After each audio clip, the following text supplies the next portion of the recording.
Hi guys, my name's Caitlin. I am from grassfedgirl.com. I'm a holistic nutrition consultant, and today we're going to be talking about 3 reasons I stopped being a vegetarian.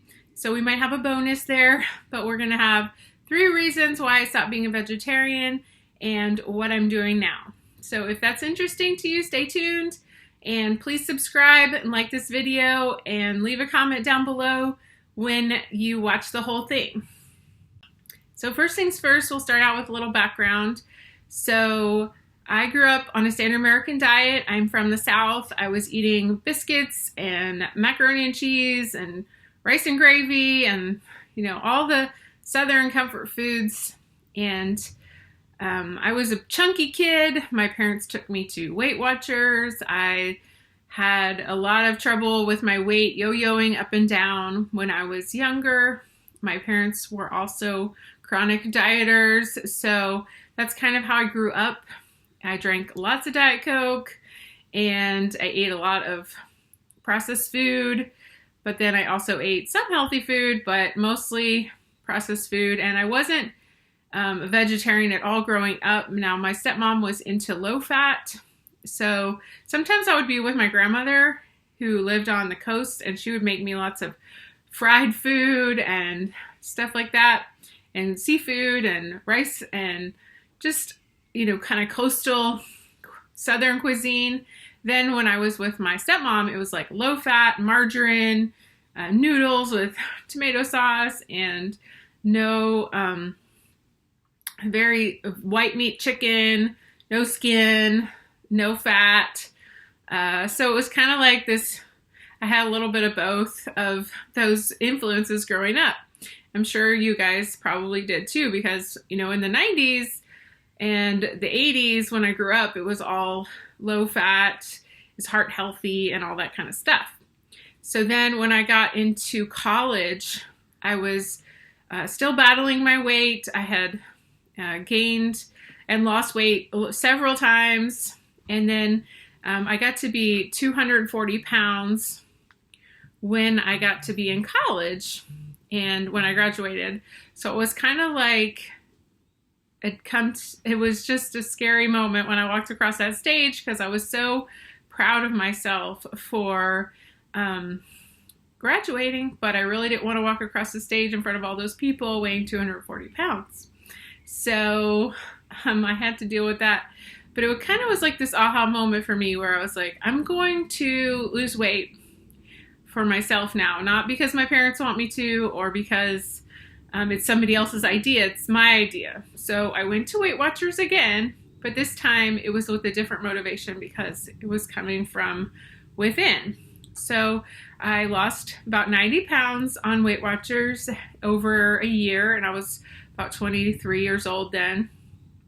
And it went pretty easily, and I thought, oh, I figured this out. So I thought I can teach other people, and I decided to become a personal trainer. And I moved to California at the same time, and everything was going well. I was thin, I was working out all the time, I was running half marathons, and I moved to the Bay Area, and I got kind of caught up in that whole idea of saving the earth, and started listening to a lot of things that were, I guess we didn't really have podcasts back then. That was like 2006. But I read the book Skinny Bitch, which was, all about factory farming, and I'm sure some other stuff. That was the one thing I remember. So I thought, oh, well, if you can survive without eating meat, why not? I don't need to. And so I thought, let's try it. So I started eating a lot of tofu. I was eating tofu or some sort of veggie burger substitute type meat thing, non-meat thing, probably twice a day, 3 times a day. So for about a year, I did that. And I was eating a little bit of fish, but mostly it was the soy and veggie substitutes. And I thought, oh, I'm on top of the world. I was eating every 2 hours, but, whatever. That's okay. And if I missed a meal, I would completely lose my mind and cry and scream and shout. And I would have to get to the grocery store immediately and get some sort of granola bar or something like that. So I was kind of a mess with my blood sugar hypoglycemic tendencies, but I just thought that was normal. That was part of dieting. But it really is not normal to need to eat every 2 hours. You really should be able to go like 4 or 5 or 6 hours without eating. But that definitely was not my reality at all. So what happened then? So I was working, 5 or 6 hours a day with clients. So I'd usually have some clients in the morning, then I'd have some clients at night. So my schedule was kind of erratic. I was getting up really early for my morning clients. Then I come home, take a nap, go back for my night clients. So it's kind of like you were working twice. You had to gear up twice a day for work. Then I was exercising a ton because I would meet up with other trainers after work. Then we would work out. And so I was working out a whole lot. Then I got into running in the Bay Area. There's tons of events for running, marathons and stuff. And I ran 2 half marathons. And I thought, I'm the pinnacle of health. I'm vegetarian, I'm running, I'm personal trainer. I am just so cool, and I was thin. And of course, I didn't see any of the signs at all of, that hypoglycemia had been going on for many, many years. And especially because when you try to eat a low-fat diet that is very low in meat, and you're really just on the edge all the time of freaking out. So, and your blood sugar is just up and down, up and down. You don't see the connection between your mood and your food. Well, then, all of a sudden, I just was hit with this debilitating fatigue. I mean, it was unbelievable. I was just so tired that I was sleeping. As soon as I would finish my clients, I would just try to get home as fast as I could to sleep for as long as I could. Then I could barely get out of bed again for the night people. And then I was just constantly sleeping. And then the other problem was that when I was with my clients, I could barely stand up. So I would either lean on the wall or I'd have to sit on a bench while I was trying to train them, which is not a very good look for a personal trainer. So I was just a mess. And even when I would try to work out, I would end up with like joint pain. So like if I did a bicep curl for 10 reps or something, it would take 2 or 3 weeks for that pain to go away, which I knew was weird. That wasn't right on a light, exercise that I was used to. And then it seemed like I was starting to have food allergies, food sensitivities. It was almost like my guts were turned inside out. I couldn't understand what was going on because it seemed almost like I had a rash, or was just like I was super sensitive, like everything hurt whenever I would eat. And I was just just nothing agreed with me. I mean, it's hard to explain, but if you've had a food sensitivity, then you kind of know what I mean. But it was like I was reacting to everything that I was eating. Well, most everything I was eating was something that I shouldn't be eating. So, but I didn't know that then. And finally, I got tested for thyroid. I had some people that gave me some correct information. I was able to get the proper thyroid test. And it turned out that I had a Hashimoto's, which is an autoimmune thyroid disease. And that's why I was so tired and weak and everything was going wrong. So I got on thyroid medication. Luckily, I got on a thyroid, which is a desiccated T3, T4 combination that's an animal source. So it's easier for your body to absorb than a synthetic. According to most thyroid patients, they have a better outcome with that. And I was really lucky. I got on that and I felt a lot better within a few weeks. It was amazing. And so that just shows you how much you need thyroid medication. Like, it turned the ship around for me. And, what I learned was that I needed to eat more protein. I actually had started nutrition school, and that might have been another thing that kind of broke the camel's back, the straw that broke the camel's back. I was studying. So in the meantime of doing all that personal training, I was studying nutrition, and I was starting to learn that what I was doing was not working, and I needed to have more protein in my diet, and that was a healing approach for my situation, because I had all the warning signs that I needed to heal. So I was starting to have all the leaky gut warning signs, which is the joint pain, the food sensitivities, and the fatigue.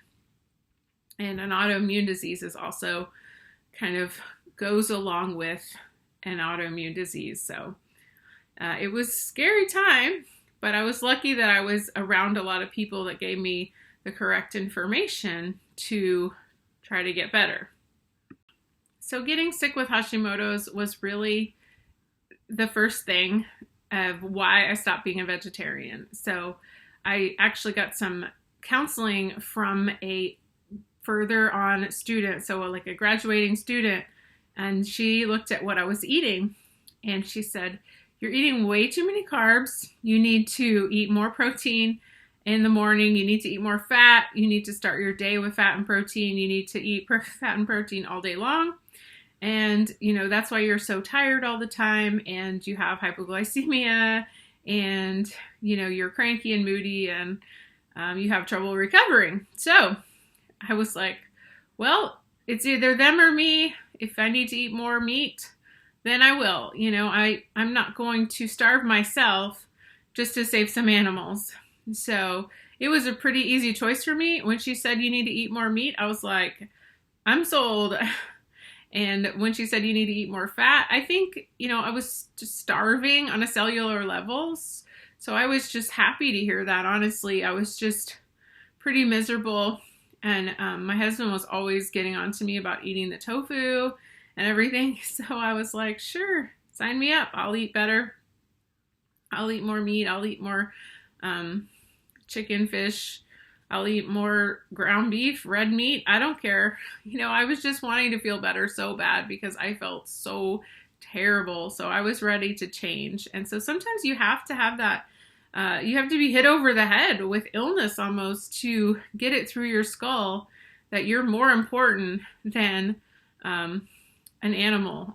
You just have to come to terms with it. Like, my health is more important than an animal. It just is. And I don't care what people might say about that, but I'm not going to let my own health and me waste away because I don't want to eat animals. So the ethical reason went away pretty quick for me.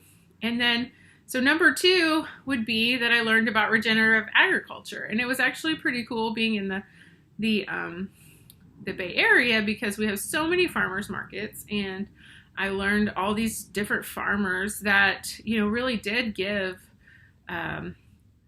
animals a really good life. And you have to remember that if an animal is being created, like, all these animals would not be around if we didn't eat them. Okay. So there would be way, way less animals, like farm animals, sheep and cows and chickens and all that. They just wouldn't be brought into existence at all if we didn't eat them. So you have to remember that animals in the wild are really just have a terrible death. If they have a decent life, that's great, but they have a terrible death. They either die of some sort of infection or getting ripped apart by some other animals. So, this idea that animals or that nature is kind and sweet, like Bambi and, whatever. I know Bambi didn't make it, but we have this idea that everything in nature is like a Disney movie, and it's not. A lot of animals starve to death, or there's just when animals are in a setting where they're being raised by farmers, they're fed and they're housed, and they're not being left out in the cold and that kind of stuff. I mean, they're well taken care of during their life. So yes, it may be short. And of course, grass-fed animals probably have a much better life than animals that are fed corn and soy and a feedlot and all that.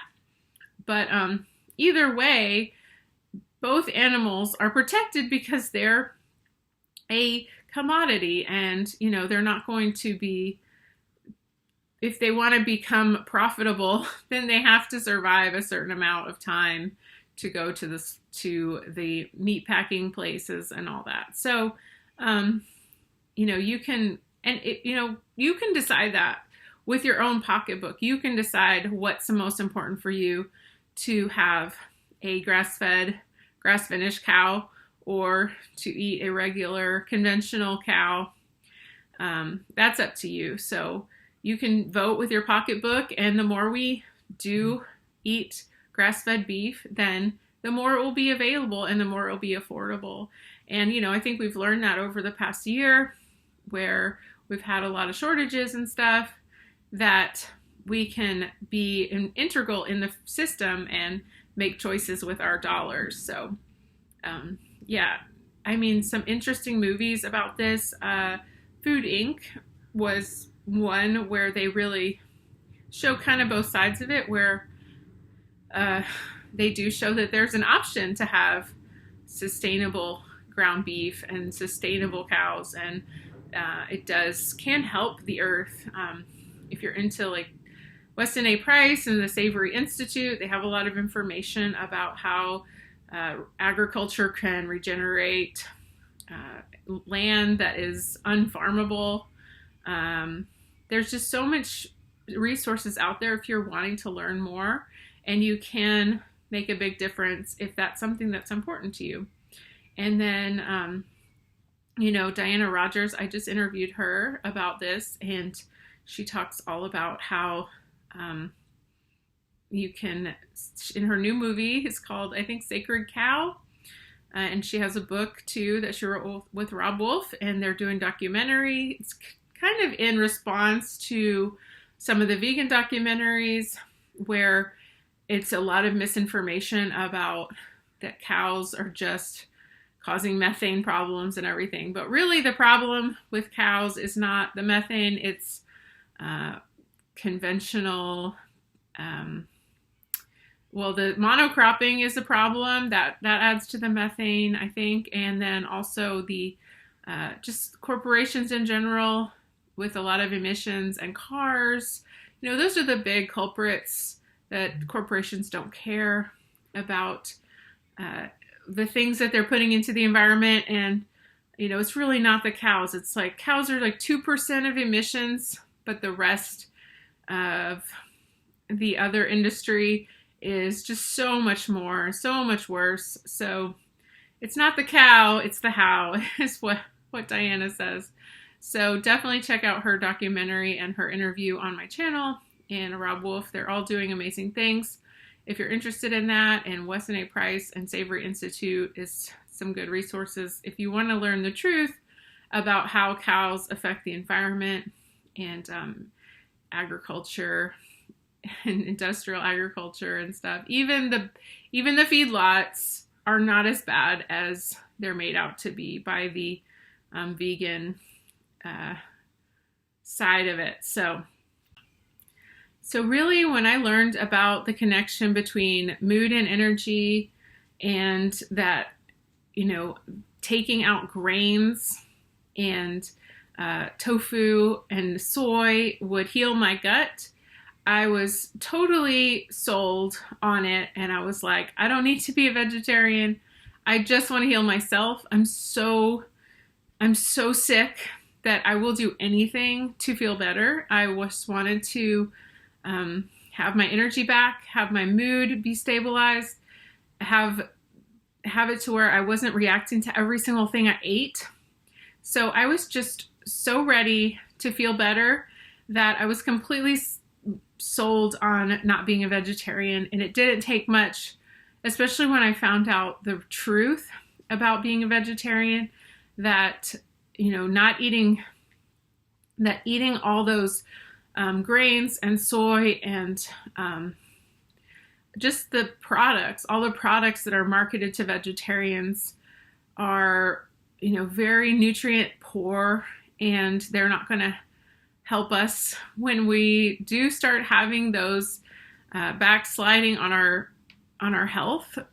That we're not going to get better unless we incorporate nutrient dense foods that are from an ancestral perspective. When I started to learn about paleo in 2009, I went to a Rob Wolf seminar in Chico, and I learned about paleo, and I was like, okay, this makes so much sense to me from an ancestral perspective of eating meat and eating the foods that we would have had before the advent of agriculture. Just makes so much sense. And I just didn't look back. I didn't have any reason to doubt it, because when you tell me that we've been eating the same things for millions of years, and only change was when people started growing crops of rice and corn and soybeans, and then we started to get smaller, and we started to lose our teeth, and we started to have heart disease. I was just like blown away. It was like my eyes were open, and I was ready to just do anything to change. So I was just completely sold on that, and I'm just so glad that I learned the truth, because over the next several years, my health got better and better, and my thyroid labs got better, and my gut, I was able to tolerate more foods. My energy got better. I didn't have to take a nap constantly. Everything was better and better and better. So I was just like, this is really working. And I still had some lingering problems, and that's why I started the carnivore diet, because I was still having some gut issues, but I was just so much better. I would probably say I was, 80% better when I stopped being a vegetarian.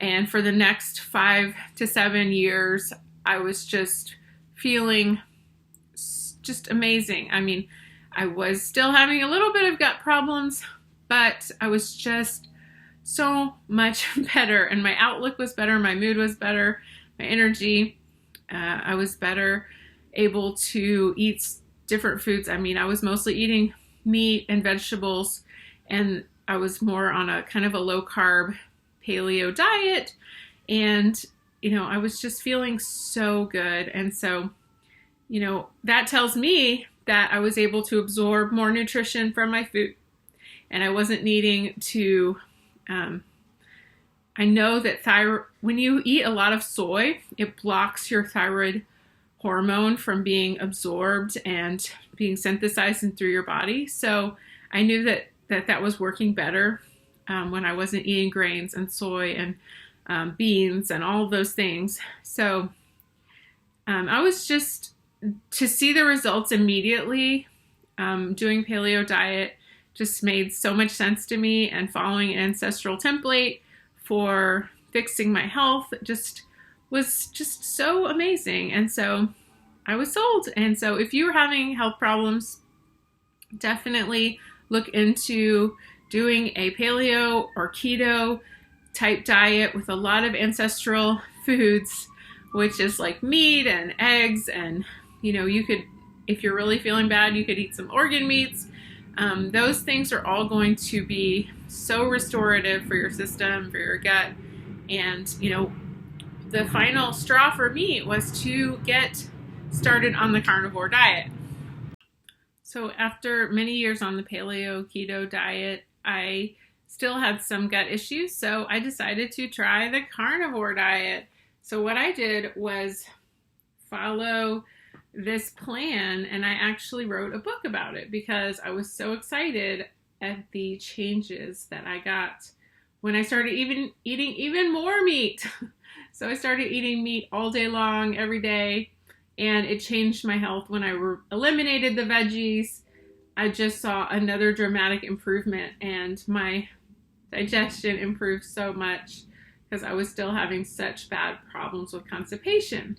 So anyway, this was what I did. So if you're wanting to improve your health even more, you need to try this plan for 30 days, and it will change your life, I promise. So you can get that down in the description box or at carnivore30.info. So yeah, being meat-based now has changed my life. And, you know, I think I did it a whole year, and then I was healthiest I've ever been. And I was able to get pregnant. And so now I'm 36 weeks pregnant. So if I look a little puffy, it's because I'm 36 weeks pregnant. And so I will be having a baby any day now. And hopefully I can show my baby to you, and I will be eating lots of meat so I can help myself nurse and everything. And my sister nursed for 2 years being on the carnivore diet. So I'm hoping that I won't have any problems starting to have a baby and nurse and all that. So anyway, wish me luck, and, you know, might take a break from my videos for a while. I don't know. Hopefully I'll be able to keep doing them even with the baby. So we'll see. Well, I hope this video has been helpful, and I hope if you're having health problems that you will consider stopping being vegetarian, because the only way to get better is to eat a nutrient-dense diet with lots of meat. And if you want to cut veggies, you'll get better even faster. So I hope this has been helpful. Please subscribe, like my channel, and tell me in the comments if you have experience in this area and what happened to you. I would love to hear about it. We'll see you next time. Thanks for watching. Bye-bye.